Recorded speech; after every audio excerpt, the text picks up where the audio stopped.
Magandang araw mga kaibigan at magandang araw sa lahat ng mga Filipino boxing fan. Ito po si Uyod Boxing Fanatics. Magbigay lang ako ng opinion patungkol dito kay Pauka Sports. No? Itong si Pau Salud mga kaibigan dahil po dito ay talagang mapapatunayan natin yung kanyang bias na paghatid ng balita. Talagang hindi totoo na sumusuporta dito sa ating pambato. Ika nga na may personal na dito sa ating pambato na si Cuadro Alas Casimero, angas ng Pilipinas mga kaibigan.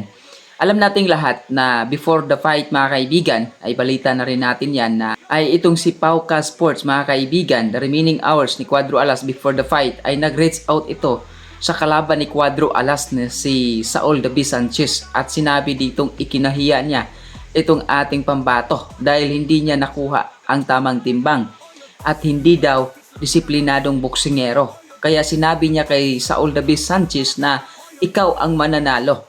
At natawa nga tayo mga kaibigan dahil nung nanalo ang ating pambato in the first round, TKO at dinimulis itong si Saul David Sanchez, ay biglang kumambyo itong si Pau Salud ng Pauka Sports mga kaibigan. Kayo na po ang bahalang umusga.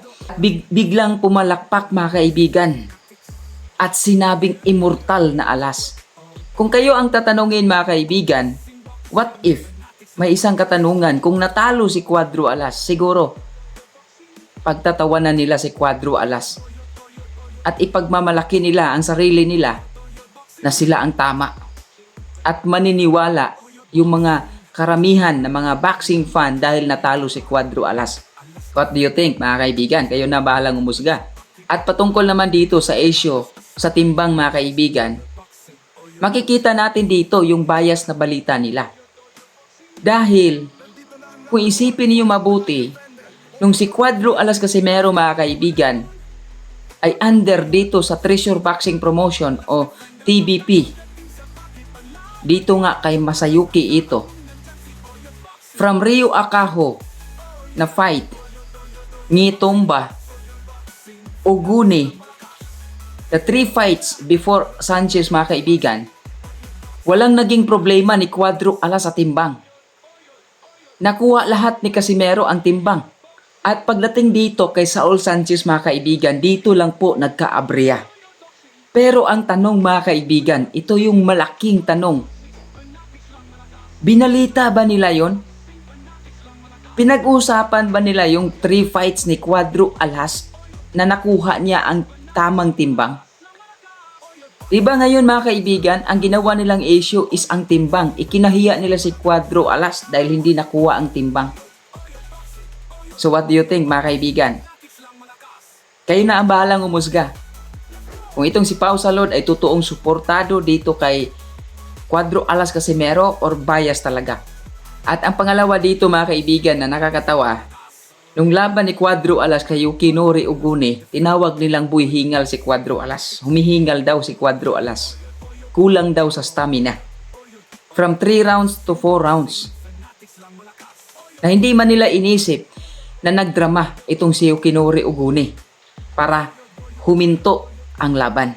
Ngayon mga kaibigan, matatawa ka sa mga tao na ito dahil dito sa laban ni Cuadro Alas kay Saul Sanchez mga kaibigan na dinimulis ni Cuadro Alas na napaka-impresibong panalo ni Cuadro Alas na hindi man lang pinawisan si Cuadro Alas. Ginawa pa rin nila ng issue. Naghanap pa rin sila ng issue na ito daw knockout of the year ni Cuadro Alas ay hindi pa sapat na napatunayan na kung talagang na-develop ba o sapat ang stamina ni Cuadro Alas dahil tinapos lang daw ni Cuadro Alas in first round via TKO si Sanchez. Hindi pa rin sila nabilib dahil hindi napatunayan ni Cuadro Alas at umabot ng ilang rounds na kung hihingalin ba talaga si Cuadro Alas o hindi. Kita nyo mga kaibigan, kung umabot ang laban ni Cuadro Alas ng ilang rounds, sasabihin nilang hinihingal. Kung tinapos naman ni Cuadro Alas yung mga kalaban niya in first round, sasabihin nila na hindi pa rin sapat, dapat umabot ng ilang rounds. Kita nyo mga kaibigan? Kaya ang gulo, di ba? Yung ganito mga tao na talagang alam mong namimersonal na alam mo na talagang bias, hindi totoo, plastic, kayo na bahala. Traidor. Ngayon, si Pau Salud kumukuha ng simpati ng mga tao. Kita nyo mga kaibigan, paano yung ginagawa niya? Kayo na bahalang umusga mga kaibigan.